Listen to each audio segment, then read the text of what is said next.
गुरु प्यारी साध संगत जी, मैं विनोद जो लंदन इंग्लैंड में रहता हूँ, आपके चरणों में पूज्य मस्ताना जी की पवित्र साखियाँ लेकर हाजिर हुआ हूँ। आज हम जिन साखियों की यहाँ चर्चा करेंगे उनकी तफसील कुछ यूँ है। साखी नंबर 1, देते हैं लेते नहीं। साखी नंबर 2, वत अंदर दा। साखी नंबर 3, गोबर में कीड़े। साखी नंबर 4, लेने वाला तो आता नहीं। साखी नंबर 5, परमेश्वर ने गाय खरीदी। साखी नंबर 6, अंदर की CID। साखी नंबर 1, देते हैं लेते नहीं। शहनशाहों के शहनशाह परमपिता जिंदाराम के दरबार में धन दौलत, अमीरी गरीबी, रंग रूप, जात पात का कोई सवाल न था। रूहानियत के मालिक सतगुरु दातार जी अक्सर रूह को देखा करते थे, मांस की बनी हुई हड्डियों को नहीं। जिस भी रूह को निरंकार सच्चे पातशाह साईं जी अपने चरणों में बुलाना चाहते, अपनी कृपा कर अंदर से ही पकड़ लेते थे। एक बार साईं जी मलोट के डेरे में पधारे हुए थे। सर्दी का महीना था। सुबह सूरज निकलने से पहले ही एक आदमी डेरा में आया और एक साधु से सतगुरु बेपरवाह जी से मिलने की प्रार्थना करने लगा। उस साधु ने बताया कि दाता जी अभी गुफा से बाहर नहीं आए हैं, और वह वहीं इंतज़ार करने लगा। जब धूप गेट के सामने आई तो धूप में ही खड़ा हो गया। दिल में सोचता रहा कि वह दाता जी को प्रसाद देगा और दर्शन प्राप्त करेगा। उसके दिल में ख्याल था कि गुरुओं के पास जब जाते हैं तो प्रसाद लेकर जाना चाहिए। इसलिए वह एक लिफाफा पतासों का लाया था। उसका रंग इतना काला था कि जैसे अफ्रीका कोई हबशी हो, और कपड़े भी बिल्कुल फटे हुए और मैले कुचैले थे। जब वह अपनी तरफ देखता और सोचता कि शायद मुझे दर्शन नहीं होंगे, लेकिन लगन सच्ची थी और वह वहीं इंतज़ार करता रहा। शहनशाहों के शहनशाह अविनाशी प्रभु जी गुफा से बाहर आए और सीधा गेट की तरफ चल पड़े।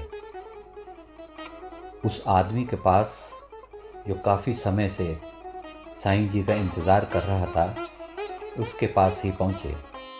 वह व्यक्ति हाथ में लिफाफा लिए अकाल मूर्त साईं जी के नूरी मुख को ही देखता रहा। शहनशाह सच्चे पिता प्रभु जी ने भी जी भरकर उस पर तवज्जो डाली। बाकी साधु इस नज़ारे को देख रहे थे, लेकिन सब चुप थे। फिर निरंकार सतगुरु जी ने फरमाया, क्या बात है, कैसे आए? परंतु उस व्यक्ति ने कुछ भी उत्तर ना दिया और चुपके से दाता साईं प्रभु जी के नूरी अलमस्त चेहरे की तरफ देखे ही जा रहा था। और करता भी क्या, जबकि परमेश्वर का सुंदर मुखड़ा उसके सामने हो। सब लोग हैरान थे, परंतु उस व्यक्ति को बहुत ही खुशी प्राप्त हो रही थी और दाताजी आंखों से मस्ती पिलाए जा रहे थे। सच्चे वाहिगुरु जी ने फिर फरमाया, तुम इधर कैसे आए? परंतु वह तो साईं निरंकार जी के नूरी मुख से अपनी नज़र ही न हटा रहा था। साईं जी भी उसको अच्छा मौका दे रहे थे। क्या सुंदर घड़ी थी। दाताजी ने फरमाया कि ये क्या लाए हो? उसी समय वह थोड़ा आगे बढ़ा और बताया कि साईं जी, ये पताशों का प्रसाद है। शहनशाही बालक रूपी साईं जी ने अपने मुखारविंद से फरमाया, यहाँ लेते नहीं देते हैं। और इतना फरमाने के बाद प्रभु बालक रूपी साईं सतगुरु जी ने कहा कि तू इधर आया है, कुछ मांग। उस व्यक्ति ने उत्तर दिया कि जी मुझे तो पता ही नहीं कि मैं क्या मांगूं। बालक रूपी साईं प्रभु जिंदाराम को रिझाना, खुश करना बहुत ही मुश्किल है। 100 प्रकार के जतन भी कर लिए जाएं तो वे खुश नहीं होते। जिसके मन में जरा सा भी अहंकार है, समझो वह कबूल ही नहीं हुआ।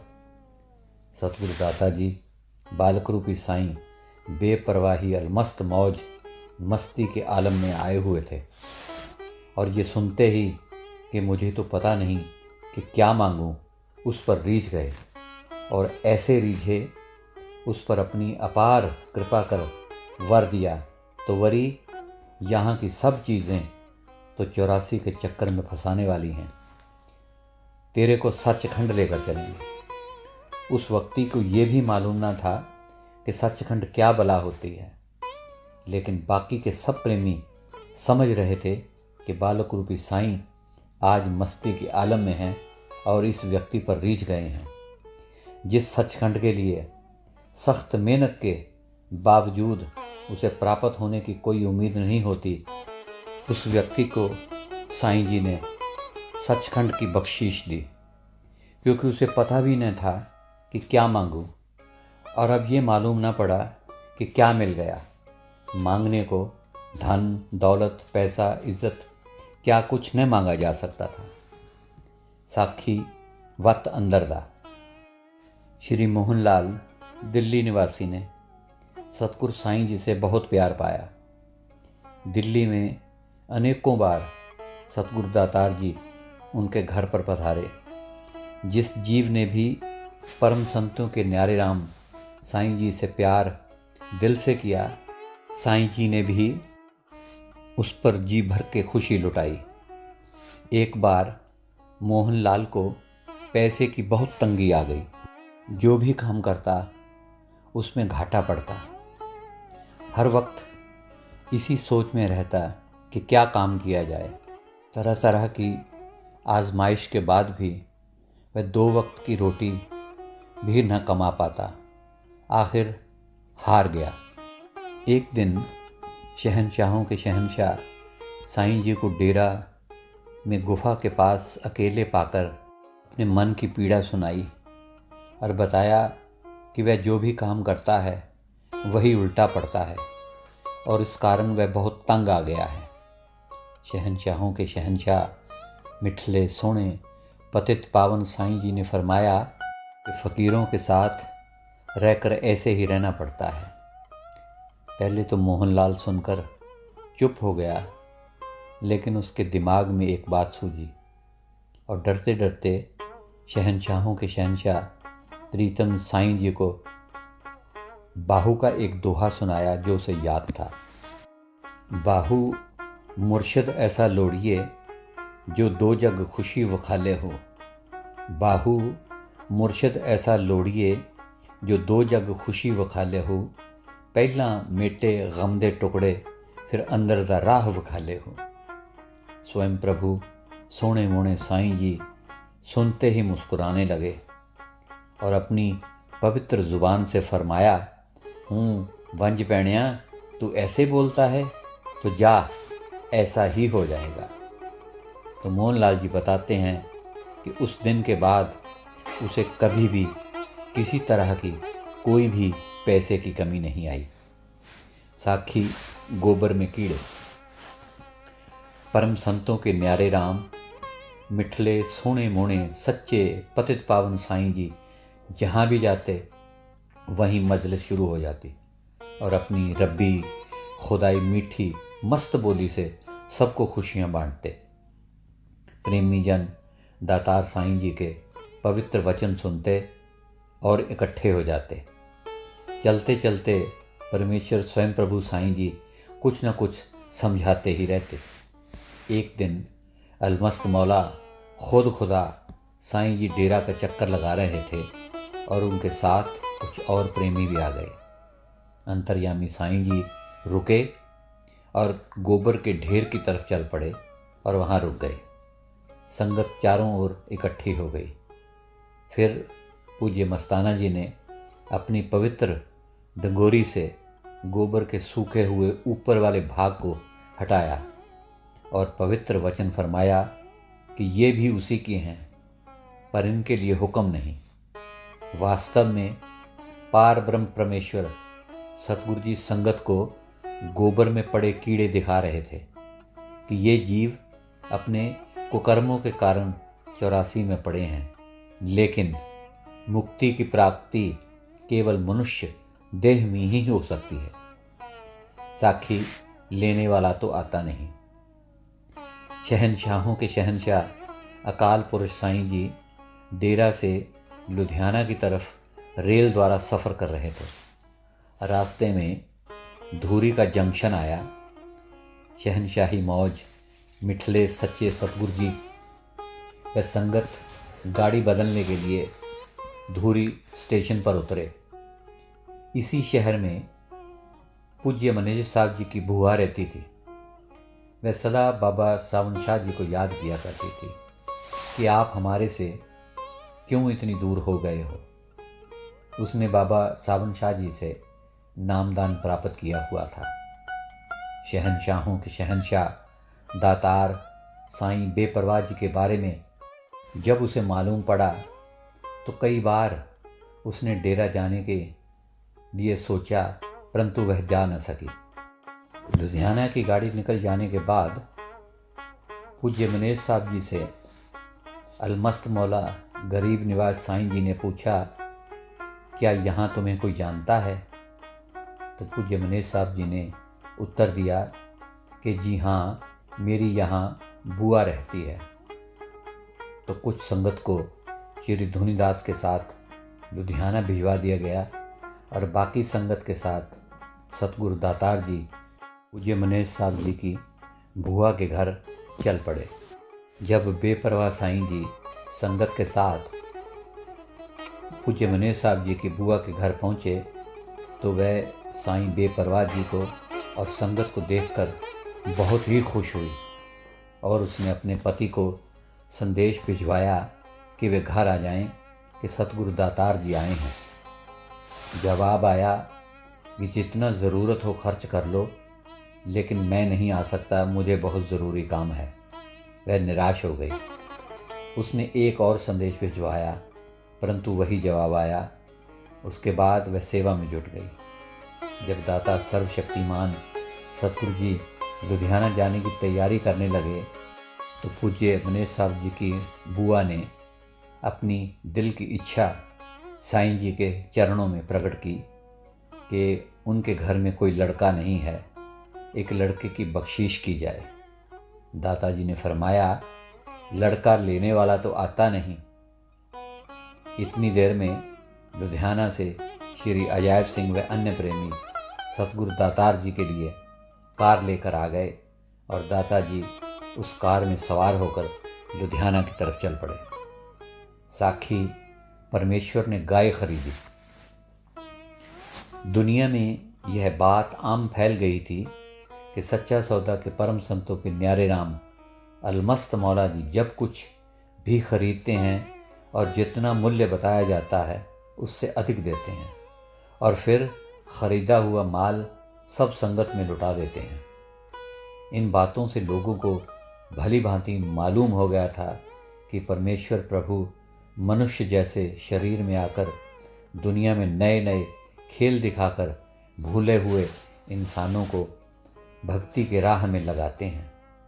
डेरा के पास के एक गांव में एक व्यक्ति अपनी गाय बेचने के लिए शहर जा रहा था। डेरा के पुराने गेट की तरफ कच्ची सड़क पर सतगुरु दातार जी विराजमान थे। कुछ संगत प्रेमी सतगुरु सोने मिठले साईं जी की मीठी मीठी रसीली नूरानी रूहानियत की बातें सुनने के लिए इकट्ठे हुए थे। जब गाय वाला व्यक्ति डेरा के पास पहुंचा तो जिंदा खुदा साईं दातार जी ने पूछा, किधर जाते हो भाई? गाय वाले ने कहा, जी मैं शहर गाय बेचने जा रहा हूँ। तो मिठले सोने रूहानियत के बादशाह सतगुरु जी ने पूछा कि कितने में बेचेगा? उसने सोचा 200 रुपये बता देता हूँ, 150 रुपये तक सौदा हो जाएगा। फिर सोचा कि सच्चा सौदा में तो परम संत बेपरवाह हैं, जो मांगे मिलता है, अतः उसने 100 रुपये की गाय का मूल्य 200 रुपये बताया। साईं अलमस्त दीनदयाल मौला दातार जी ने 210 रुपये लाने के लिए एक प्रेमी को भेजा।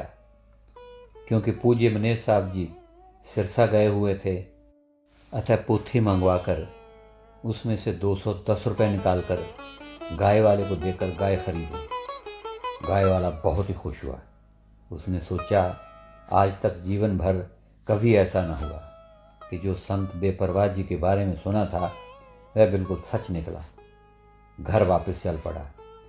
जब पैसे दे रहे थे तो एक प्रेमी ने देखा कि उसमें कई 100-100 के नोट हैं। जब वह पोथी को वापस रखने के लिए भेजा गया तो गुफा में उसने पोथी खोलकर देखना चाहा कि इसमें और कितने नोट हैं। जब उसने खोला तो भली भांति हर पन्ने को देखा, वहाँ कोई भी नोट न था और वह हैरान हो गया। यह सब शहंशाही मौज सतगुरु जी की कुदरत थी। एक और प्रेमी जो वहाँ खड़ा था, उसके दिल में ख्याल आया कि क्या ही अच्छा हो कि यह गाय उसे मिल जाए।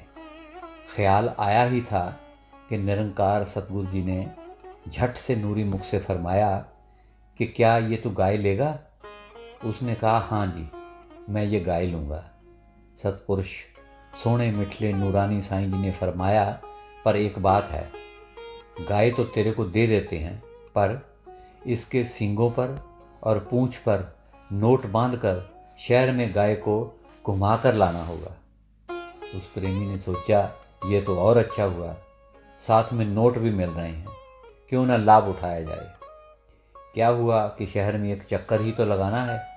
शहर गया, जिसने भी देखा उसी ने पूछा कि गाय के सींग पर और पूंछ पर नोट क्यों लगाए हैं। सबको यही बताता गया कि सच्चा सौदा के धन धन सतगुरु जिंदाराम सतगुरु दातार जी ऐसे ही बिना पैसे से मुझे ये गाय दे दी है और मैं घर ले जा रहा हूँ। सारे सिरसा शहर में इसी बहाने लाखों जीव डेरा आए और मस्तो मस्त अलमस्त साईं प्रभु जी के दर्शन पाकर मस्त हुए। परमेश्वर शहनशाहों के शहनशाह साईं प्रभु जी जिंदाराम ने जीवों को निराले ढंगों से अपने पवित्र चरणों में बुलाया और निराले ढंग से ही नाशवान संसार से मुक्त होकर अमूल्य नामदान दिया और बख्शीश की। साखी अंदर की CID। अकाल पुरुष हाजिर नाजिर जिंदाराम स्वयं प्रभु साईं जी दिल्ली पधारे और श्री रख्या राम जी के घर ठहरे। संगत को पता चल गया और प्रथम रात्रि को कुछ संगत में दातार शहनशाही साईं जी ने मजलिस फरमाई। दूसरे दिन कुछ और प्रेमी आ गए, जैसे बांवरिया सैंसी संगत भी आ पहुंची। दिल्ली में CID के अफसर यह पता लगाने की कोशिश में थे कि यहाँ पैसा किधर से आता है। यहाँ गैबी खजाना जो बाबा जी बताते हैं क्या है और कहाँ है। शहंशाह साईं जी बताया करते थे कि बाजीगर की बाजी के पीछे मत पड़ो, उसकी बाजी कूड़ी है, बाजीगर के पीछे पड़ो। माया से काम लेते हैं। यहाँ सावन शाह का गैबी खजाना खुला पड़ा है। CID वाले इस सावन शाह गैबी खजाने को जानना चाहते थे। शाम के वक्त सतगुरु दातार जी ने श्री मोहनलाल से पूछा कि घर में कितने माल्टे पड़े हैं। तो उसने देखकर बताया कि जी 5 या 6 हैं। तो स्वयं प्रभु दातार जी ने उसे लाकर पूरे 10 करने को कहा। श्री मोहनलाल ने वैसा ही किया। लगभग 10 पुरुष सादा पोशाक में CID के अफसर व कर्मचारी मजलिस में आकर बैठ गए और वहाँ पर बैठे प्रेमियों से बाबा जी के बारे में पूछताछ करने लगे। जब मजलिस शुरू हो गई, शब्द पढ़े जा रहे थे, फिर निरंकार अंतर्यामी सर्वशक्तिमान स्वयं प्रभु जी आ पधारे और स्टेज पर विराजमान हो गए। घट घट के जानी अंतर्यामी खुद खुदा साईं जी फरमाने लगे कि आज CID के लोग आए हैं, पर वो हुए बाहर के CID, हम हुए अंदर के CID। वे लोग हैरान थे कि पूज्य मस्ताना जी को इस बात का कैसे पता चला, क्योंकि यहाँ तो हर बात गुप्त रखी जाती है। लेकिन एक बात से वो और हैरान थे कि यह बात बाहर की सीआईडी और अंदर की सीआईडी क्या होती है। निरंकार बाबा जी ने फिर फरमाया, काल की सीआईडी बाहर की और परमेश्वर की सीआईडी अंदर की, वरी अपना दोनों का महकमा एक ही है। इसलिए घबराओ मत, असी अपना काम करते हैं, तुसी अपना काम करो। तुमको माल्टा खिलाते हैं। और मोहन को आवाज़ मारी कि मोहन, माल्टों की टोकरी ला। दातार अविनाशी प्रभु जी ने अपने पवित्र हाथों से संगत में छिपे बैठे सीआईडी अफसरों को अकेले अकेले इशारा करके बुलाया और एक एक माल्टा दिया और साथ ही उन पर दृष्टि डालते गए। अंतर्यामी साईं जी ने पहले से ही उतने माल्टे मंगवा कर रख लिए थे कि जितने सीआईडी के लोग वहाँ आने थे। साईं जी को सबकी हर क्षण में होने वाली हर बात का पता होता था। जब सीआईडी के अफसर चले गए तो मोहन लाल को भी इस बात की समझ आ गई कि क्यों साईं जी ने 10 माल्टों को पूरा करने के लिए कहा था। सीआईडी वाले अफसरों को भी समझ में आ गया कि यहाँ तो रूहानियत का व्यापार होता है और बाबा जी रूहानियत के बादशाह हैं। तो गुरु प्यारी साध संगत जी, आज के लिए ही इतना ही। कल फिर मैं आपके चरणों में पूज्य मस्ताना जी की कुछ और साखियाँ लेकर हाजिर होऊंगा। तब तक के लिए मुझे इजाज़त दीजिए।